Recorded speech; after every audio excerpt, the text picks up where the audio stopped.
All right, so I just got the text from Derek that my 2024 bow has finally hit the shop, so I'm super excited to bring this bow build video to you guys.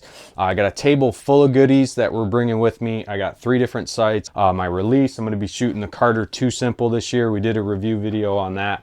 And then at the end of this video, I'm going to talk about why I decided to move away from Mathews and to the new manufacturer, which you guys will learn who that is real quick here. So we're going to get all our stuff ready. We're going to head up there. If you guys live in the southeastern Michigan area and you guys are looking for an awesome bow shop with knowledgeable techs that know what they're talking about, know what they're doing, make sure you guys go check out Sunrise Archery located in Fenton, Michigan. They have a ton of bows in stock. They have all the Mathews Lifts, they have all the PSEs, the Hoyts, the Bowtechs. They do have some primes as well. So like I said, if you guys are looking to upgrade, looking for a new shop, go check out Sunrise Archery. But this is going to be an epic bow build video, and then at the end, like I said, we'll come back and we'll talk about what I'm setting up on this bow as far as stabes, rest, and sight, also string upgrades. So make sure you guys follow along and subscribe to the channel. Hop in the car, watch it go vroom, vroom. I told her mom that I will soon. Know as a child back in the womb. Oh, told her step back, I need my broom. Hop in the car. How cool. No hat? You don't get a hat with PSC too? What the heck? No. We got these for free. I'd rather get a shirt. For free. Just got the brand new Mach 30. We're gonna build this thing. We got ABB strings, so if you guys aren't aware, ABB put out their new string series. It's their launch new for 2024. So this is coming with a 2-year warranty. This is their 452 XE fiber. So if you guys haven't, make sure you guys check out ABB. And I think putting strings on a bow is probably one of the most overlooked accessories when someone comes in and buys a bow. Yeah, I'd agree. And I also feel like every year we probably do another 5% out of the gate. Seems like every year more and more people do it because they're starting to appreciate it. And the guys that do it once pretty much do it every time now because they see how much better they are than factory strings. And then you guys also offer, like if someone comes in and buys a bow, you guys give a discount on ABB strings. Yes, if you buy strings out of the gate, since we're not setting it up twice, we offer $50 off a new set of ABBs regardless of series. Yeah, so I think the new ABB, the launch is coming in at like right around $219, so you save $50 right out of the gate getting it set up. So, like I said, I think it's an overlooked upgrade or an accessory to add to your bow because it is going to increase the overall performance. So, let's get the strings on her. Let's get it. Hey, MRB's what we got.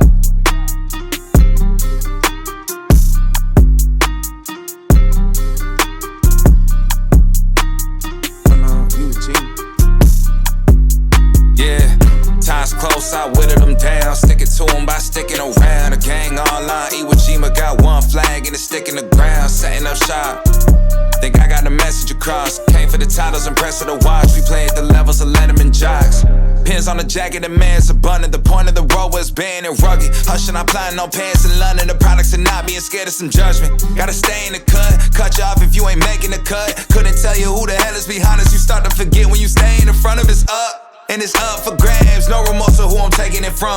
Numbers I give on my scoreboard is the only form of us staying in touch, that's saying enough. It's time to receive all of the favors I've done. Too late for y'all to switch teams, everybody getting big leagues. Product flying out the shelf, what's in store for us? Known to hit a hole in one, to get the crowd a shoulder shrug. Shots are limited, I'm scared mango with the golden gun. Posted up, ready for whatever. So this bow we actually have set at 27 inches, but we extended the let off down to 80 to shorten that, stop it a little bit premature to try to get them in a similar draw length with a little bit more speed. We also twisted these cables up and got them a couple extra pounds out as well, so we're hitting them 73, 74 pounds on a 70 pounder. So they call it the 220 system because it's 220 thousandths total. So we have 100 on the left, 120 on the right. We're going to try 80, 140 top and bottom and see if it cleans that tear up. 279. shooting, we were at what, 74, and then we just remeasured. We went back down to 69. So Derek, well, we did change the let off, so we went back to 85 because it felt a little too short. But Derek remeasured and we lost about 5 pounds, so he put some tools back in it. We're back up to 72. But those speed readings are based off of 69, so it should be pretty good. Well, I can't even walk.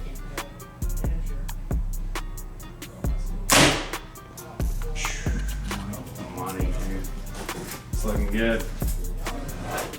It's gonna be all right.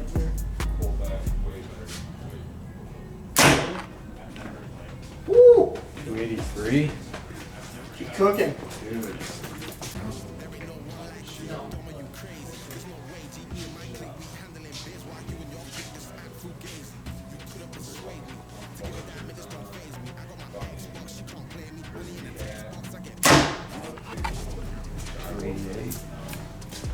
What was it before? It was like 2-4. So okay, the Both of them went up 84. Yeah. Both went up 4 feet. Nice. Right on, baby.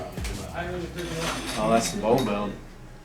All right, so we're back in the studio, and it's actually a couple days after doing the bow build with Sunrise Archery. I've just been spending a lot of time behind this bow, trying to get familiar with it. It's been a pretty big adjustment period.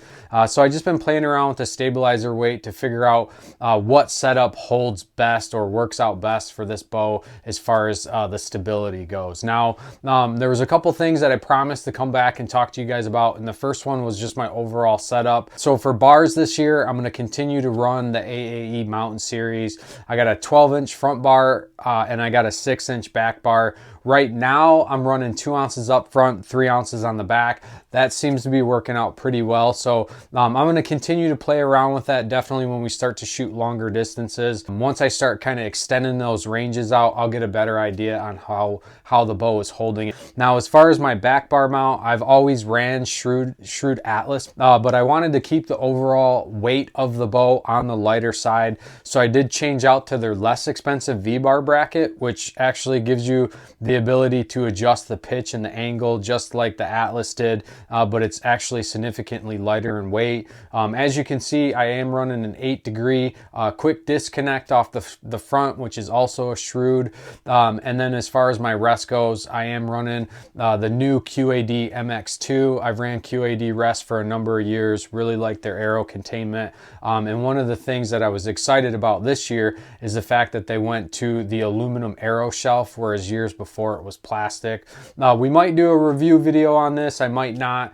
And then as far as my sight goes, as you guys can tell, I'm running the dialed Arxos. This was a custom build when I reached out to them. They had not yet released this gold, but now since then, they've actually released an entire gold sight, which actually looks pretty sweet on the Pse Mach 30. Now, I will be playing around with a couple different sights this year. I'll be playing around with the dialed Arxos, the UV slider, and then also the black gold dual track. I'll run all of those in a pick mount. The only downside to the pick mount is obviously you don't have the ability to adjust how close the sight is to the riser.